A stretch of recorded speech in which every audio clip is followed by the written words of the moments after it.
Hello friends, स्वागत करछि मो यूट्यूब चैनल यूनिक संध्या को। आपण माने केमिति अछंती? आशा करछि भलरे थिबे। तो आज मु गोटे वीडियो बनैछि। मु निजे सेठी जाइतली, जोटा कि भुवनेश्वर जाइतली। 97 किलोमीटर पड़ता केन्द्रापड़ा बालादेवजिउ मंदिर। तो आसंतु वीडियोटी संपूर्ण भाव में देखिबा।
आसिक आम मंदिर रे पहुँची गलु।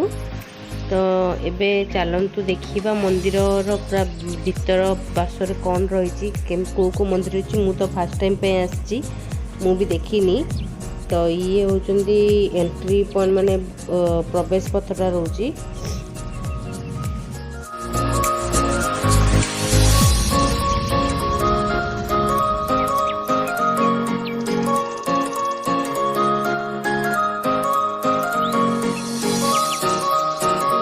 पुरी रे गोड़ धोयापाई गोड़ हाथ कि माने चुआड़ बुली बुली आसिल कि कौन कल गोड़ हाथ धोयापाई अच्छी, सेमती एठी भी सेमती सुविधा रही। तो मु जाऊँगी गोड़ हाथ धोईदेवी भितर को प्रवेश करा भितर। तो मुझे कर सारे।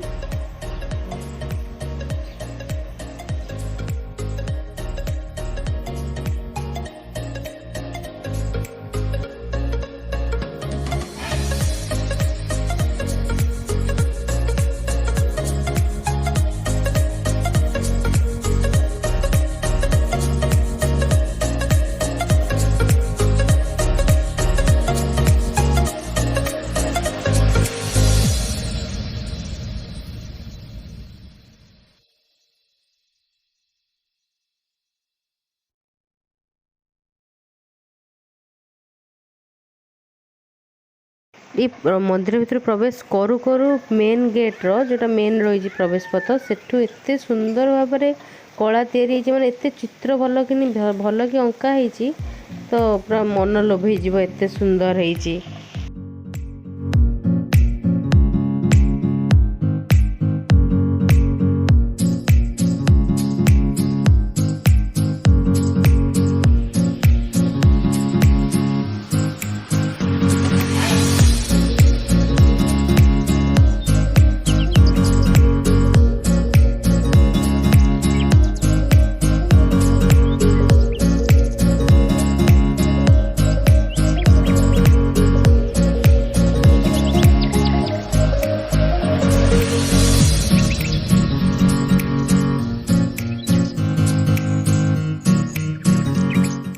आम एमितिया टाइम रे जाइतिलु कि जोटा कि पहड़ अलरेडी पड़ी सारी। मु तो ठाकुर को देखे पारुनी।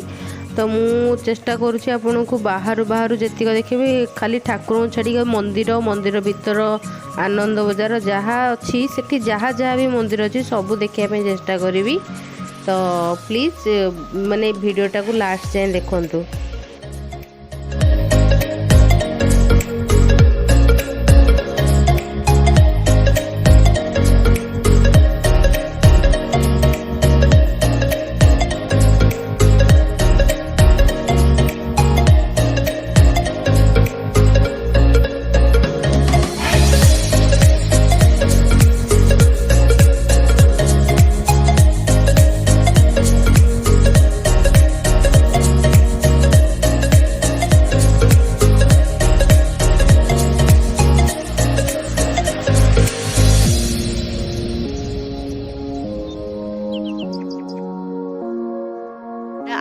बजार आमे जेहेतु आनंद बजार रे जाइछु तो भोक भी जोर लागलानी आनंद बजार आसिला जेमति कि पुरी रे आनंद बजार अछि तो एठी भी सेमति आनंद बजार अछि।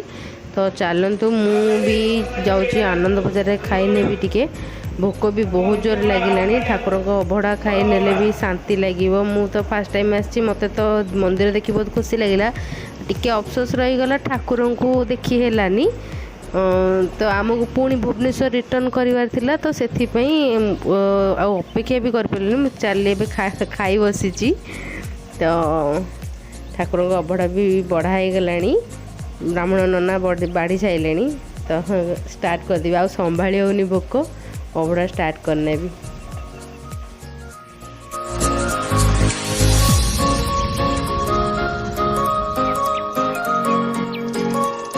ताले मु बर्तमान मंदिर भितर बाहर जहाँ भी अच्छी सब वीडियो शूट करने जदि आपन के वीडियोटा पसंद आसिला तो प्लीज़ लाइक करेंगे कमेंट भी करेंगे और सब्सक्राइब करेंगे बेल आइकन को टैप करने जमार भूलें। Thank you.